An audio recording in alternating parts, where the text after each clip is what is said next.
Oh, Yeah, what a great comeback win. Can't say enough about the grit and determination of our guys and the staff, and to be down 21-3. Pretty incredible victory. And obviously the way that MJ sparked us and brought us back and made plays, and guys started making plays for him. Pretty impressive for a true freshman to do that. So it was a great night. I thought the military appreciation piece was special. Our game operations folks deserve definitely a shout out for that. And for our fans that stayed for 4 quarters, thank you for not giving up, for those of you that stayed.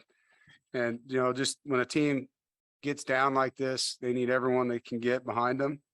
And I thought our guys had grit. They had a lot of toughness. Thayer Thomas, huge play. Trent Penix coming back, made some huge plays. The defense, first half shutout, and then fourth quarter shutout. And you got to give Virginia Tech's quarterback some credit. He made some nice throws in that third quarter, and their guys made some nice plays. But we just kept playing. And I think, that's one thing about NC State, going back to Jimmy V, you never quit. And I think that's something that our team has embraced and our university has embraced. So Chancellor Woodson, light it red, man. Light it red. That was a pretty special win tonight. And I promise, some for the future with that quarterback, I think pretty exciting, to see what he's done with really a week and a half of reps there. So big one coming up. I'm going to enjoy the Friday and Saturday without football for me, and definitely going to enjoy it tonight. Questions? James, you can go ahead, and a reminder to everyone else to go ahead and use that raise hand function. But James, you're up first. Hey, Dave, congrats on the win. Obviously, in the third quarter, things kind of steamrolled a little bit in their favor. Was there a point in that quarter where you felt the momentum really flip back to you guys? Because it almost felt like the wave went completely the other way at one point. No, it did.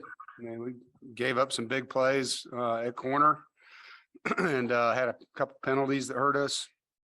Gave momentum, and we were able to get back on the rails. But yeah, they completely won the third quarter there, and we were able to win the fourth. So it was a heck of a football game.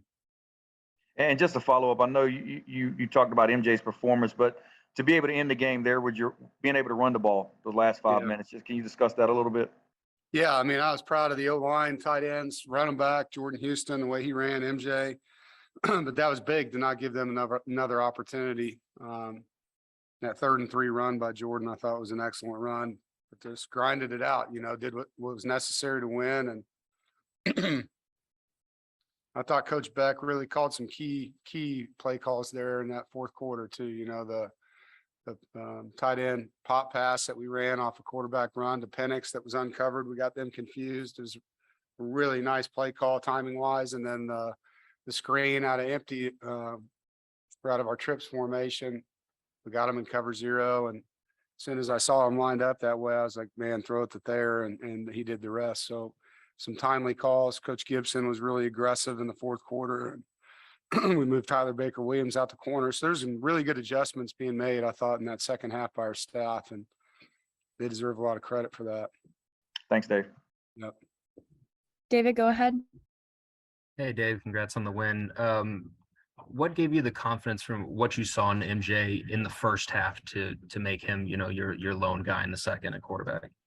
He was moving us better. He was 5 of 6 passing. I thought Jack missed some throws that were there and just felt like he was more accurate. They both ran the ball fine. But, we need to be able to throw the football if a team's going to pack the box like that, play cover 3. And they had a true freshman corner out there, and we had to be able to throw to win. And he was more accurate. So that's kind of what led to that. And, both of them practiced well. So it was really more just a feel in the game. Evan, go ahead. Coach, Peyton Wilson had an unbelievable game, especially in that first half, but he had one huge play in the fourth quarter that really shifted momentum for you guys. Can you talk about what his performance meant to the team tonight and how getting big plays from the defense can spark an offensive change? Yeah, I thought, Coach Gibson called a couple timely blitzes and beat their protection twice. Peyton, finished 2 plays there in the backfield, got 2 sacks. It was awesome to see him play like that. Was excited for him, to make those plays. He was super happy in the locker room. He just had an ear to ear smile. Love that kid. And yeah, so he played his butt off tonight.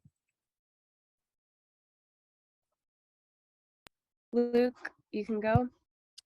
Dave, 16 straight to close out against Florida State and 19 straight tonight. You talked about the grit and all that, but are there any other common denominators you see in those 2 comebacks? Because I mean, that's the kind of thing that maybe happens once a season. To do it in consecutive home games is pretty remarkable. Yeah, I appreciate it, Luke. I think it says a lot about the heart of this team, the chemistry of this team, the love of this team.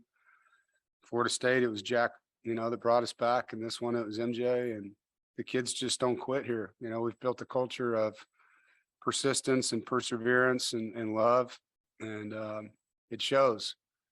And that was a tough moment, man. We're down 21-3 and I'm running up and down the sideline, hitting guys, and don't quit. We're going to find a way to win this football game. Just keep playing. You got to win the game. You're the magic in this thing. And they are. And they just started doing it. They started doing their jobs. And it's a lot of time in the game still, I mean, I looked up and we were down 21-3 and I think there was 8 minutes left in the third quarter. I mean, there's lots of time to come back and win that game. And I knew our defense could hold them. So it's just, it's hard to put a, kind of in conversation and really just to understand what these guys feel for each other. You know what I mean? Like, I think you're seeing it, Luke, to answer your question. Like, there's not many teams that could do what we just did. There's just not, I think it takes a special group of guys in leadership to do that. Sorry, if I could just follow up real quick. Did anything you guys talked about during the off week in terms of sort of, let's stay the course, let's readjust our goals? Do you think there was any of that discussion at 21-3? Because that's where a team that's all right, you lose to Clemson, you lose to Syracuse, so maybe not the season you expected. That's an easy place to give up. And you guys instead sort of rallied and came back. Well, we don't give up, period. I mean, that's not ever going to happen as long as I'm the head coach at NC State. We're never going to quit, man. That is not going to happen here. As far as readjusting goals, like, the focus was on winning this next game, getting bowl eligible, keeping our home winning streak alive. This team can still win 10 games. Like, all those things were discussed, but more it was just like, how do we win this football game? What do we have to do to with our quarterback injured to give ourselves a chance to win? And how can we get better? And some of it was really good. Some of it was really bad, and found a way to make a few more plays than them. Brett, you're next. Yeah, Dave, James asked you earlier about the momentum shifting to Virginia Tech's favor in the third quarter. Was there anything in particular that kind of got it back going in your favor, or was it something that just kind of happened gradually? Yeah, I'm gonna have to watch the game. Right now, it's kind of surreal. I mean, I think it was probably our first, whatever the touchdown was that we scored there. And I can't remember if that was the end of the third or the beginning of the fourth where it happened. What'd you say? Yeah, it was in the third. Yeah, it was late third.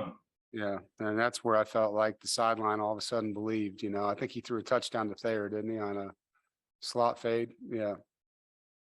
So we finally completed a downfield pass, like down the field, you know what I mean? Over 20 yards. And I think that was kind of like, hey, we can do this, and we've been dinking and dunking with throws, but once that happened, you could just feel it, and that's really all it takes sometimes. It's just proof.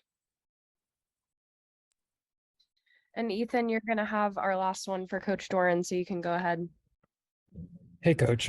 Terrell Timmons stepped up in a big way tonight. Sure did. What have you seen out of him recently at practice and then tonight that you've liked? He's a very gifted ball catcher.